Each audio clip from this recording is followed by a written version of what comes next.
உலக மக்கள் எல்லோருக்கும் வணக்கம். நான் உங்கள் ஜி கோபால் பேசுகிறேன். இன்னைக்கு நாம் பேசக்கூடிய தலைப்பு ஜனவரி மாத பலன்கள். உங்கள் எல்லாத்துக்குமே ஹாப்பி நியூ இயர்.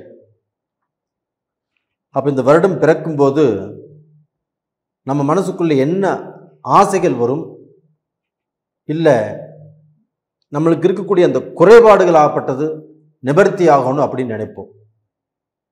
அப்போ என்ன நினைப்போம்? நல்ல வேலை கிடைக்கணும், கல்யாணம் ஆகணும், குழந்தை பாக்கியத்தில் தடையில்லாமல் குழந்தை பாக்கியம் பிறக்கணும், இந்த வருஷமாவது குழந்தை பாக்கியம் பிறக்கணும், என்னுடைய கடன் தீரணும், நான் வெளிநாடு போகணும், என்னுடைய குடும்பத்தில் இருக்கக்கூடிய கஷ்டத்தை எல்லாமே நான் அடைக்கணும். அப்போ என்னுடைய குடும்ப வாழ்க்கையில் கஷ்டமே இல்லாமல் நானும் மனைவி மக்கள் எல்லாருமே சந்தோஷமாக இந்த வருஷமாவது வாழணும் இப்படின்னு எவ்வளவோ கனவுகளோடு தான் இந்த வீடியோவை பார்க்குறீங்க. நானும் அதே மாதிரி தான்.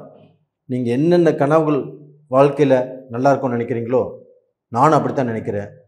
இந்த கனவுகள் ஆகப்பட்டது, இந்த கோரிக்கைகள் ஆகப்பட்டது இறைவனுடைய அருளால் ஒரு 1/4 மடங்கு நிவர்த்தி ஆனால் கூட ரொம்ப சந்தோஷம்தான். கண்டிப்பாக அந்த 1/4 மடங்காவது இறைவன் நிவர்த்தி பண்ணி வைப்பார் அப்படிங்கிறதா என்னுடைய ஆசையும் பிரேயரும் கூட. அப்போ டோட்டலாக பார்த்தீங்கன்னா இப்போ கடகராசிக்கு நம்ம பலன் பார்க்குறோம். இப்போ இந்த கடகராசிக்கு கிரக அடைவுகள், ராசிக்கு 3ஆம் இடத்தில் கேது பகவான், 5ஆம் இடத்தில் சுக்கிர பகவான் புதன் பகவான், 6ஆம் இடத்தில் செவ்வாய் பகவான் சூரிய பகவான், 8ஆம் இடத்தில் சனி பகவான், 9ஆம் இடத்தில் ராகு பகவான், 10ஆம் இடத்தில் குரு பகவான். இது இந்த மாத கிரக அடைவுகள். அப்போ கடக ராசிக்காகப்பட்டது இப்போ இருக்கிறதுலே வீக் பாயிண்ட் சனி பகவான் மட்டும்தான். அப்போ அந்த அஷ்டம சனியால் நான் துவண்டு போய் கொண்டிருக்கிறேன், என்னுடைய கஷ்டங்கள் தலைக்கு மேலே வந்துட்டு இருக்குது, என்னுடைய பிரச்சனைகள் ஆகப்பட்டது சொன்னால் தீராது, எதை தின்னால் பித்தம் தெளியும் அப்படிங்கிற ஒரு வேதனைகள் தான் நான் வாழ்ந்துட்டு இருக்கிறேன். எனக்கு குடும்பம் போச்சு, நிம்மதி போச்சு, என்னுடைய சொத்து போச்சு, என்னுடைய வளர்ச்சி போச்சு. இது மாதிரி இந்த அஷ்டம சனியினால் நிறையா கடன்பட்டு குறைபட்டவங்க தான் நிறைய பேர். அப்போ அந்த அஷ்டம சனி காலகட்டத்தில் கூட ஒரு சிலர் ஆகப்பட்டது நல்லா இருந்திருக்கிறாங்க. அவங்களுக்கு அவங்களுடைய ஜென்ம ஜாதகத்தில் நடக்கக்கூடிய தசா புத்திகள், இப்போ என்ன தசை நடக்குது, என்ன புத்தி நடக்குது,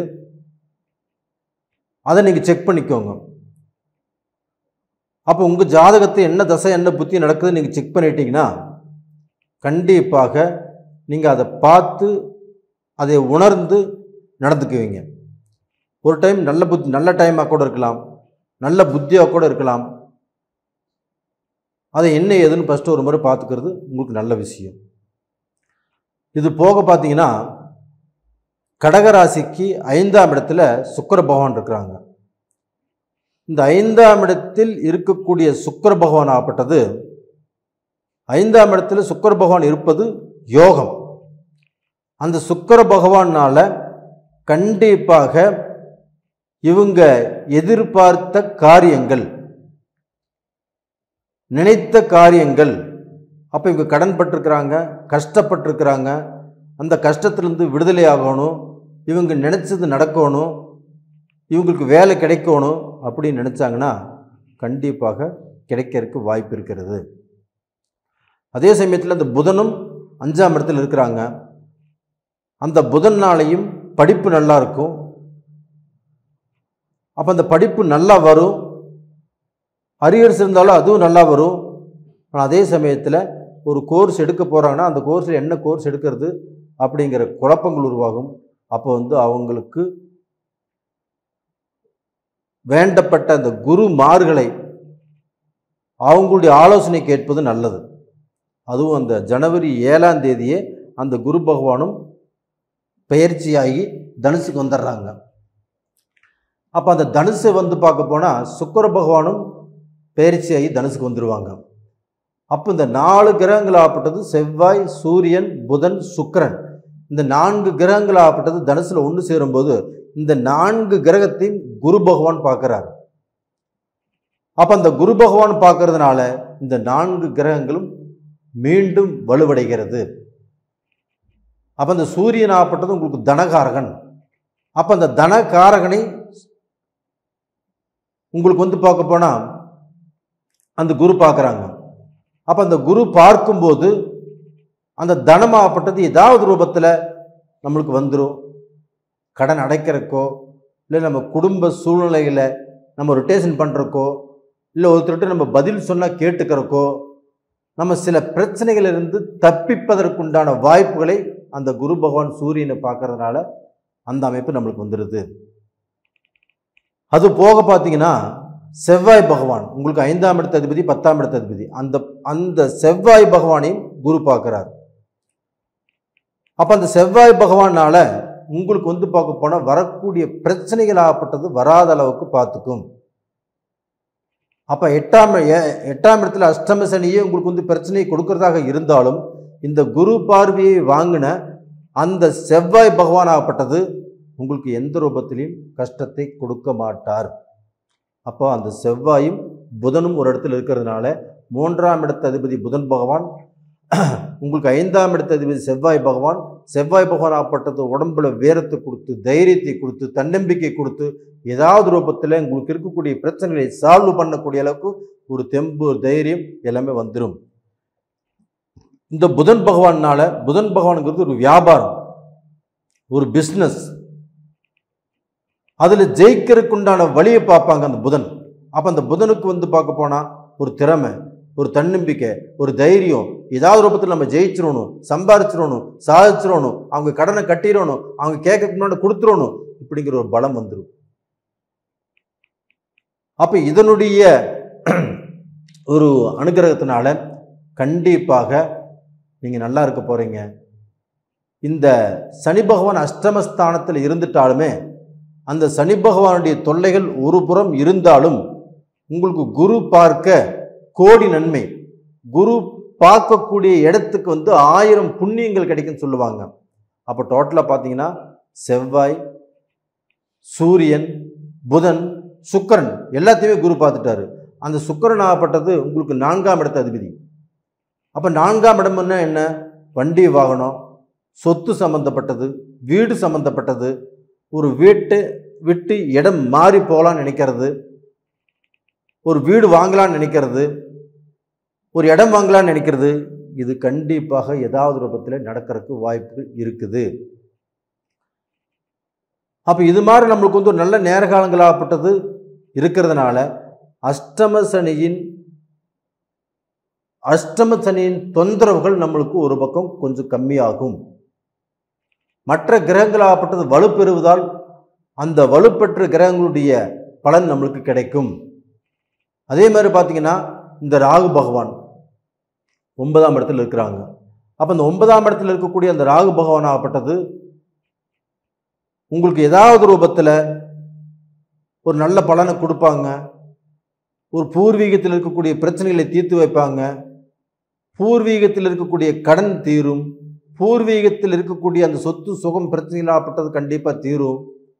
இதற்கெல்லாமே வழிவகை வகுப்பாங்க அப்படிங்கிறது இந்த ராகு பகவானுடைய அனுகிரகங்கள்.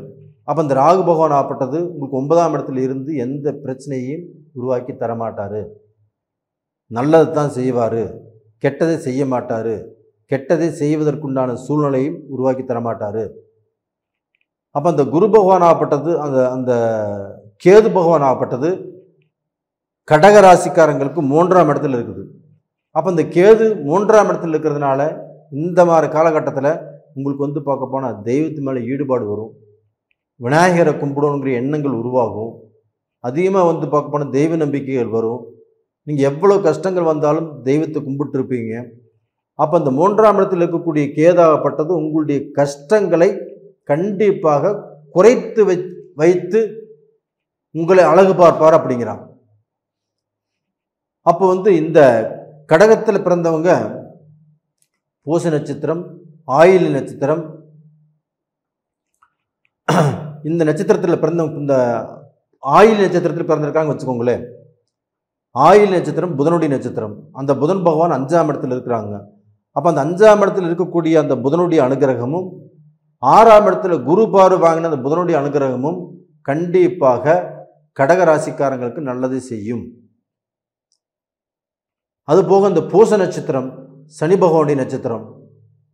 அப்போ அந்த சனி பகவானுடைய நட்சத்திரம் ஆகப்பட்டது உங்களுக்குள்ளேயே இருக்கிறதுனால, அந்த சனி பகவான் 8ஆம் இடத்துல இருக்கிறதுனால, இந்த பூச நட்சத்திரத்தில் பிறந்தவங்க ஒரு முடிவு எடுக்கும்போது, ஒரு வீடு வாங்கும்போது, ஒரு இடம் வாங்கும்போது, ஒரு கல்யாணம் பற்றி பேச்சு பேசும்போது இதுலையுமே முன்னாண்ட நிற்க வேண்டாம். அந்த முடிவு வேறு யாரையா எடுக்க சொல்லிடுங்க. இல்லைன்னா ஒரு மாதம் தள்ளி போடுங்க. அப்போ அந்த நட்சத்திரத்தில் பிறந்தவங்களாகப்பட்டது கொஞ்சம் பொறுமை, கொஞ்சம் நிதானம், கொஞ்சம் அவசர புத்தி இல்லாமல் இருப்பது நல்லது. அப்போ டோட்டலாக பார்த்தீங்கன்னா இந்த நட்சத்திரத்தில் பிறந்தவங்களாகப்பட்டது முடிஞ்ச வரைக்கும் யாருடைய பிரச்சனைகளையும் கலந்துக்காமல் அவங்க வேலை உண்டு அவங்க உண்டு அப்படின்னு பார்த்துட்டு இருக்கிறது நல்ல விஷயம். அப்போ டோட்டலாக பார்த்தீங்கன்னா இப்போ குரு பகவான், அப்போ அந்த குரு பகவானுமாகப்பட்டது உங்களுடைய ராசிக்கு 2ஆம் இடத்தை பார்க்குறாங்க. அப்போ 2ஆம் இடத்தை பார்க்கறதுனால கண்டிப்பாக அந்த தனஸ்தானத்தை பார்க்குறாங்க. அந்த தனஸ்தானாதிபதி சூரிய பகவானையும் குரு பார்க்குறாங்க. அப்போ உங்களுக்கு பணம் ஏதாவது ரூபத்தில் வரும், தொழில் ஏதாவது ரூபத்தில் உங்களுக்கு அமையும். அந்த தொழில் மூலியமாக ஒரு முன்னேற்ற பாதையில் கண்டிப்பாக வருவீங்க, நல்லா இருப்பீங்க. எந்த குறையும் கண்டிப்பாக வைக்காது. அப்போ ஆயிலி நட்சத்திரம், பூச நட்சத்திரம், இந்த நட்சத்திரத்தில் பிறந்தவங்களாகப்பட்டது நான் சொன்ன மாதிரி நடந்துக்கோங்க, எந்த குறையும் வராது. அப்போ டோட்டலாக பார்த்தீங்கன்னா இந்த பதிவு உங்களுக்கு ரொம்ப பிடிச்சிருக்குன்னு நினைக்கிறேன். பிடித்திருந்தால் லைக் பண்ணுங்கள், சப்ஸ்கிரைப் பண்ணுங்கள், ஆல் அப்படிங்கிற பெல் பட்டனையும் ப்ரெஸ் பண்ணிக்கோங்க. உங்கள் ஜென்ம ஜாதகத்தில் நடக்கக்கூடிய தசா புத்திகள் சாதகமாக இருக்குதா பாதகமாக இருக்குதா அது எப்படின்னு பார்த்து தெரிஞ்சுக்கோங்க. அதுக்கு 2 நம்பர் கொடுத்துருக்குறோம், கான்டாக்ட் பண்ணுங்கள், வாட்ஸ்அப் பண்ணுங்கள், உங்களுக்கு எல்லா பதிலும் கிடைக்கும். உங்களிடமிருந்து விடைபடுவது உங்களின் ஜி கோபால். நன்றி, வணக்கம்.